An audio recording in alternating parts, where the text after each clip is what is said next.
தந்தை, மகன், தூய ஆவியின் பெயராலே ஆமேன்.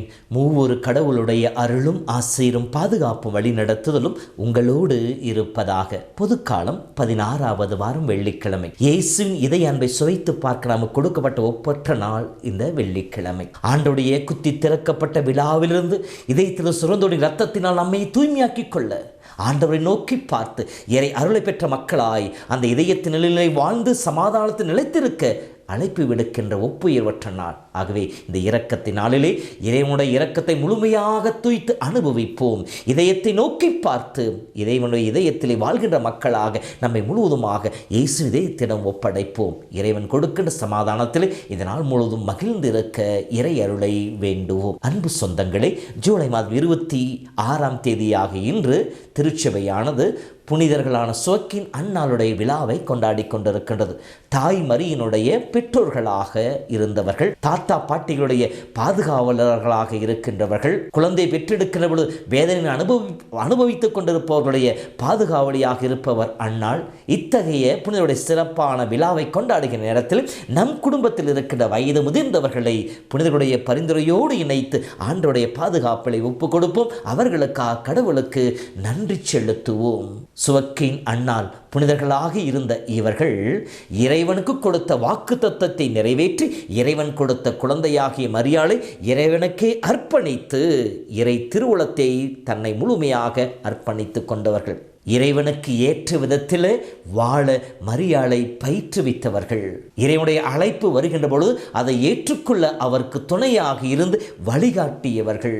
தாய் மரியிடம் காணப்பட்ட அனைத்து நற்குணங்களுக்கும் பிறப்பிடமாக இருந்தவர்கள் தான் இந்த புனிதர்களாக இருக்கின்ற சுவக்கின் அன்னாள். இவருடைய விழாவை சிறப்பிக்கின்ற நாளிலே பெற்றோர்களாகிய நாமும் நம்முடைய குழந்தைகளுக்கு ஒரு நல்ல முன்மாதிரிகளாக இருப்போம். இறைவனுடைய கரத்தில் அவர்களை ஒப்படைத்து அவரை வளர்க்கின்ற நல்ல விசுவாசம் மிகுந்த பெற்றோர்களாக இருக்க இறை அருளை கேட்போம். புனிதர்கள் வழியாக இறைவன் நோக்கி மன்றாடுவோம்.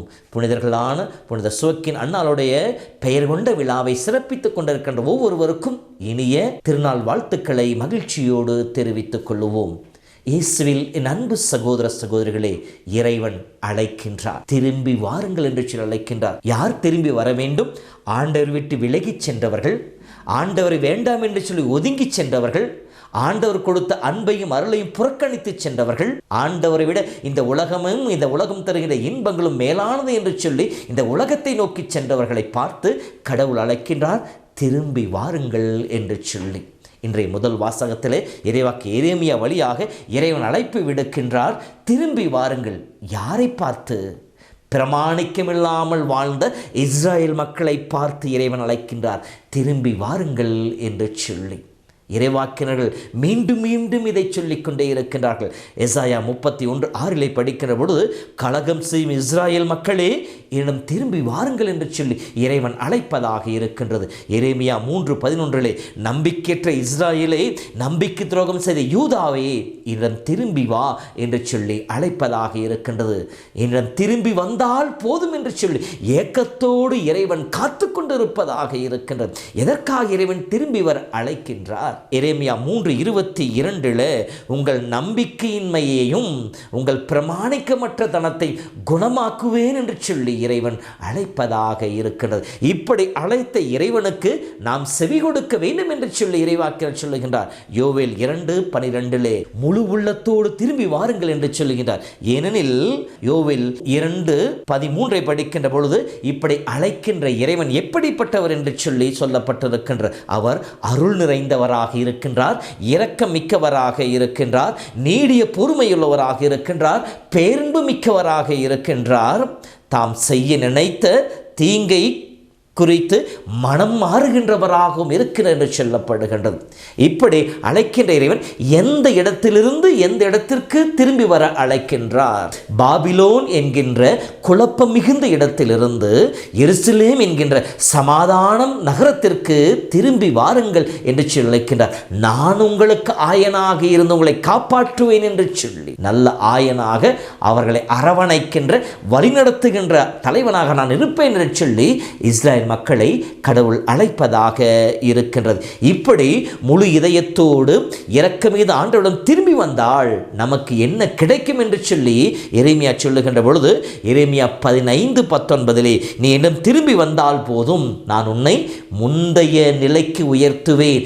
என்னுடைய பிள்ளை என்கிற நிலை, என்னுடைய செல்ல பிள்ளை என்கிற நிலை, என்னுடைய தோல் மேல் சுமக்கின்ற பாக்கியத்தை நான் உனக்கு கொடுப்பேன் என்று சொல்லுகின்றார். மேலும் என் முன் வந்து நிற்பாய், ஆண்டவன் திருமுன் வந்து நிற்கின்ற பாக்கியத்தை பெற்றுக்கொள்வாய். இதோ ஆண்டவரை விட்டு விலகிச் சென்றதினாலே, வேற்று தெய்வங்களை வழிபட்டு சென்றதினாலே, ஆண்டவரை புறக்கணித்ததினாலே, ஆண்டவருக்கு முகத்தை காட்டுவதற்கு பதிலாக முதுகை காட்டியதினாலே குறுகி போய் நின்று கொண்டிருக்கின்ற அந்த நிலையிலிருந்து உன்னை மீண்டும் கழுவி தூய்மையாக்குவேன் என்று சொல்லுகின்றான். பயனுள்ளவற்றை பேசுகின்ற நாவினை உனக்கு கொடுப்பேன், என் இறைவாக்கியனாக உன்னை ஏற்படுத்துவேன். எவ்வளவு வாக்கியம் பாருங்கள். ஆண்டவன் திரும்பி வருகின்ற பொழுது இஸ்ரேல் மக்களுக்கு இறைவன் சொல்லுகின்ற வாக்குத்தத்தமாக இருக்கிறது. இப்படி ஆண்டவரை நோக்கி வருகின்ற பொழுது இன்றைய பதிலுரை பாடல் பல்லவியிலே எரேமியா 31ஆம் அதிகாரத்தில் கொடுக்கப்பட்டதைப் போல, ஆயன் தன் மந்தையை காப்பதை போல ஆண்டவர் நம்மை காக்கின்ற தெய்வமாக இருப்பார் என்று சொல்லுகின்றார். எல்லா விதமான சூழ்நிலையிலும் நமக்கு துணையாக இருப்பார். இறை பிரசன்னமோடு இருக்கின்ற பொழுது நம்மை சூழ்ந்திருக்கின்ற எதை பற்றியும் கவலையோ குழப்பமோ இல்லாமல் தெளிவாக வாழ்கின்ற வாழ்க்கையை கடவுள் கொடுப்பார் என்று நமக்கு சொல்லப்பட்டிருக்கின்றது. ஆம் அன்பு சகோதரமே, அன்று இஸ்ரேல் மக்களுக்கு எரேமியா விடுத்த அழைப்பை தான் இன்று இறைவன் நமக்கும் கொடுத்திருக்கின்றார். திரும்பி வாருங்கள் என்று சொல்லமே அழைக்கின்றார். ஆண்டவரிடம் திரும்பி வருவோம்.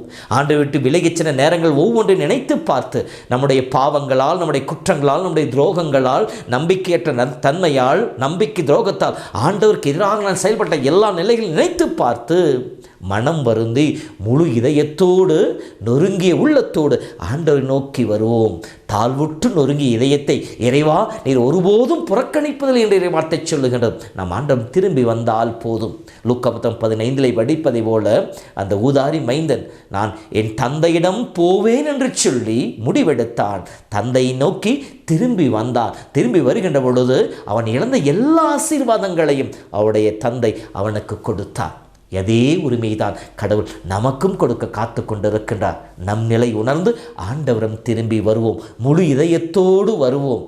என்னை அன்பு செய்கின்ற தேவன் என்னை ஏற்றுக்கொள்கிற நம்பிக்கையிலே வருவோம். நாம் மீண்டும் கடவுளுடைய பிள்ளைகளாக மாறுவோம். கடவுளுடைய அன்பிலே நிலைத்திருப்போம். இயேசுவின் அன்பிலே நாம் இருக்கின்ற பொழுது, அவரோடு இணைந்து வாழ்கின்ற பொழுது நாம் உண்மையிலே ஆசி பெற்ற மக்களாக இருப்போம். பிறருக்கு ஆசீர்வாதத்தை பகிர்ந்து கொடுக்கின்ற மக்களாக இருப்போம். கடவுள் நம் ஒவ்வொருவரையும் நிறைவாய் ஆசீர்வதிப்பாராக.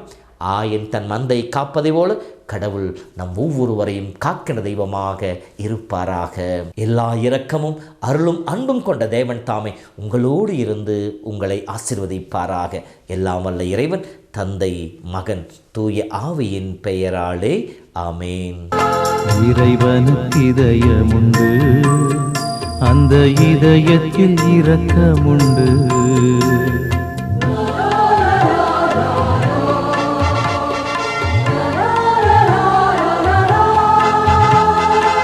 இறைவனுக்கு இதயமுண்டு, அந்த இதயத்தில் இரக்கமுண்டு. என்றும் இறங்கிடும் இறைவன் இருப்பதனால் எங்கள் அனைவருக்கும் மகிழ்ச்சியுண்டு. என்றும் இறங்கிடும் இறைவன் இருப்பதனால் எங்கள் அனைவருக்கும் மகிழ்ச்சியுண்டு. இயேசுவின் இருதயமே, என்றும் இறங்கிடும் அருள்மயமே, உந்தன் ஆசியும் அருளும் சேர்ந்து வந்தால் எங்கள் ஆனந்தம் நிலை பெறுமே.